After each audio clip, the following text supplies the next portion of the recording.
जंतर मंतर पर हुए प्रोटेस्ट ने अहंकारी सत्ता को घुटनों पर ला दिया और पहली बार देश के प्रधानमंत्री मोदी आधी रात को मोबाइल के फ्रंट कैमरे से वीडियो बनाने के लिए मजबूर हो गए।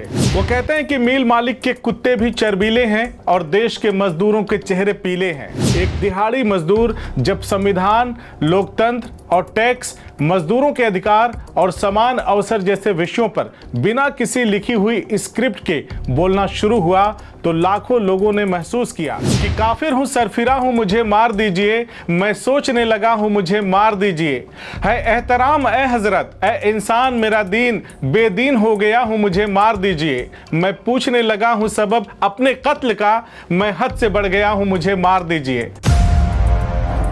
जब देश की राजधानी दिल्ली के जंतर मंतर पर हजारों हजार छात्र, युवा, बड़े बुजुर्ग धर्मेंद्र प्रधान का इस्तीफा मांग रहे थे, सोनम वांगचुक ने भूख हड़ताल शुरू कर दी थी।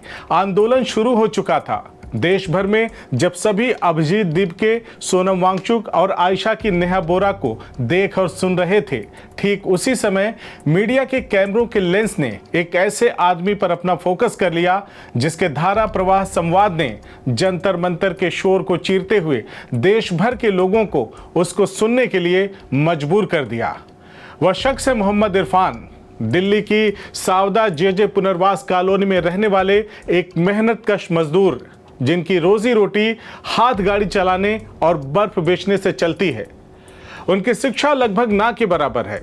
बावजूद इसके मीडिया के कैमरे के सामने खड़ा एक दिहाड़ी मजदूर जब संविधान, लोकतंत्र और टैक्स, मजदूरों के अधिकार और समान अवसर जैसे विषयों पर बिना किसी लिखी हुई स्क्रिप्ट के बोलना शुरू हुआ तो लाखों लोगों ने महसूस किया कि यह कोई साधारण आवाज नहीं बल्कि उस भारत की आवाज है जिसे अक्सर सुना कम और समझा उससे भी कम जाता है।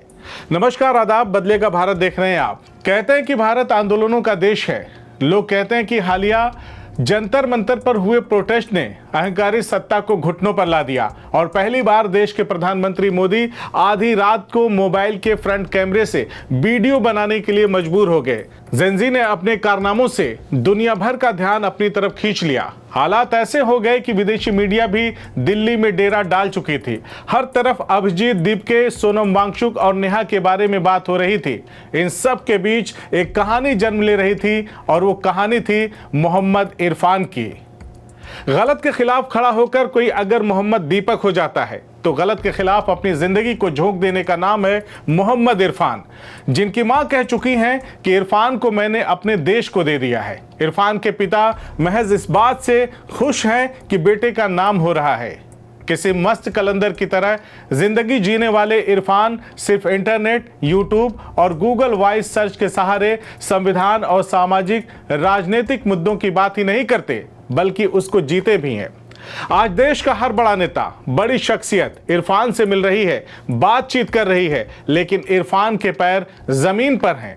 राहुल गांधी से मिलकर इरफान ने कहा, सिर्फ इस सरकार से नहीं, आप भी कभी जब सत्ता में आएंगे तो सवाल आपसे भी होंगे। जनहित की बात पर असहमति आपसे भी होगी। इरफान कहते हैं कि वह शहरी अस्लम और ग्रामीण भारत की यातनाओं से निकल कर आए हैं, उस भारत से आए हैं जहां दर्द बहुत है। वो कहते हैं कि मिल मालिक के कुत्ते भी चरबीले हैं और देश के मजदूरों के चेहरे पीले हैं। मजदूरों के दर्द को समेटे इस इंसान ने एक और दास्तां बताकर दुनिया को हैरान कर दिया। दरअसल इरफान ने लल्लन टॉप के ऑफिस में पत्रकारों के दरमियान बताया कि उनके वायरल होने के बाद विंग कमांडर अनुपमा जोशी ने इरफान से बातचीत किया। उन्होंने कहा कि वह इरफान की बहन को उनकी शादी में सोने के कंगन देना चाहती हैं। यह सुनकर इरफान घबरा जाते हैं। इरफान बेझिझक कहते हैं, दीदी, जहां मेरी बहन की शादी की बातचीत चल रही है उनको पहले ही कह दिया गया है कि हमारे पास कोई सोना चांदी नहीं है, हम घर के बर्तन वर्तन और कुछ सामान ही देंगे, आप भी 2 बर्तन दे देना।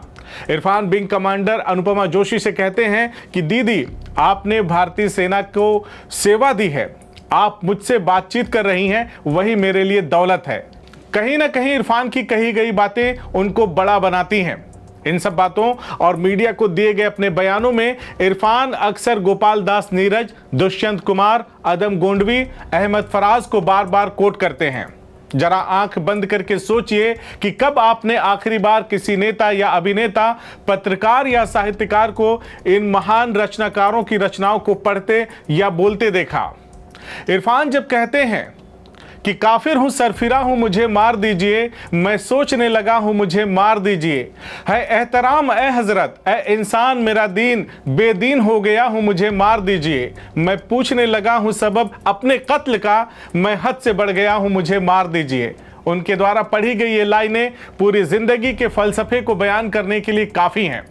आइए अब आपको मोहम्मद इरफान की पूरी कहानी भी बता देते हैं। दिल्ली की सावदा जे पुनर्वास कॉलोनी में वह रहते हैं। उनकी उम्र लगभग 35 वर्ष बताई जा रही है। परिवार की आर्थिक स्थिति सामान्य नहीं है और वो रोजगार के लिए ठेला लगाकर और बर्फ बेचने जैसे कामों को करके अपनी जीविका चलाते हैं, यानी कि उनकी आय दिहाड़ी पर निर्भर रहती है। सबसे हैरान करने वाली बात यह है कि इरफान ने कभी नियमित रूप से स्कूल में शिक्षा नहीं ली।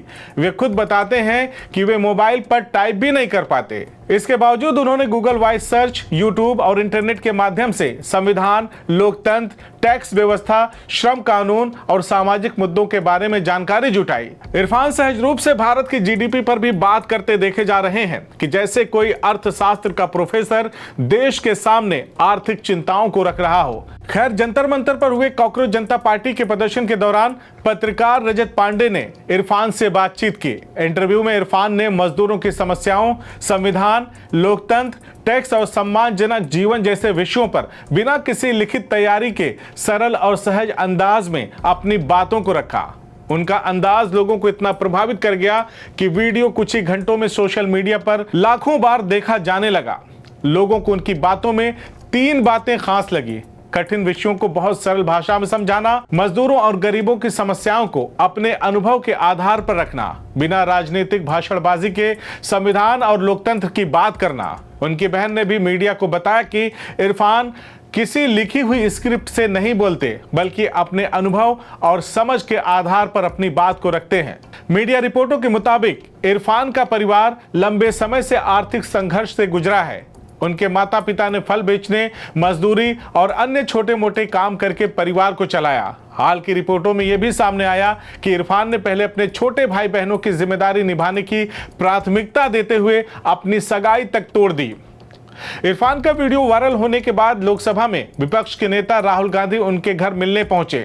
दोनों के बीच मजदूरों, संविधान और सामाजिक मुद्दों पर चर्चा हुई। रिपोर्टों के मुताबिक इरफान ने अपने लिए कोई व्यक्तिगत मदद नहीं मांगी, बल्कि गरीबों और असंगठित क्षेत्र के मजदूरों के हित में काम करने की बात कही और अपने लिए किसी भी प्रकार की मदद लेने से साफ तौर पर इनकार कर दिया। इरफान खुद बताते हैं कि वो आंदोलन के आदमी हैं। अन्ना आंदोलन से शुरू हुआ ये सफर किसान आंदोलन, महिला पहलवानों के आंदोलन और जंतर मंतर आंदोलन से तब कर निकले इस फक्कड़ को आज दुनिया बेहद प्यार कर रही है। लेकिन इरफान की चिंता देश के साथ भारत में आत्महत्या करने वाले उन लोगों की है जिन लोगों में हर तीसरा व्यक्ति दिहाड़ी मजदूर है। टाइम्स ऑफ इंडिया के एक रिपोर्ट के मुताबिक 2024 में भारत में लगभग 1,71,000 आत्महत्याएं दर्ज हुई, जिसमें 52,910 दिहाड़ी मजदूर थे, यानी लगभग हर 3 आत्महत्याओं में एक दिहाड़ी मजदूर था। 2021 से 2024 के बीच दिहाड़ी मजदूरों की आत्महत्याओं की संख्या 42,004 से बढ़कर 52,910 हो गई। इस मामले में लगभग 26% की वृद्धि देखी गई। वहीं डाउन टू अर्थ नामक वेबसाइट पर प्रकाशित एक लेख में दिहाड़ी मजदूरों की आत्महत्याओं के पीछे के कारण विशेषज्ञों के मुताबिक आर्थिक सुरक्षा, अनिश्चित रोजगार, कम आय, कर्ज, पारिवारिक तनाव और बीमारी जैसे कारण इस वर्ग पर अधिक प्रभाव डालते हैं, जिसकी वजह से दिहाड़ी मजदूर आत्महत्या करने को मजबूर होते हैं। शायद इसीलिए मजदूरों के लिए इरफान की चिंताएं भी स्वाभाविक है। चलते चलते हम इरफान के लिए बस यही कहेंगे कि खुदा करे कि सलामत रहे तेरी हिम्मत, यह एक चिराग कई आंधियों पे भारी है। नमस्कार।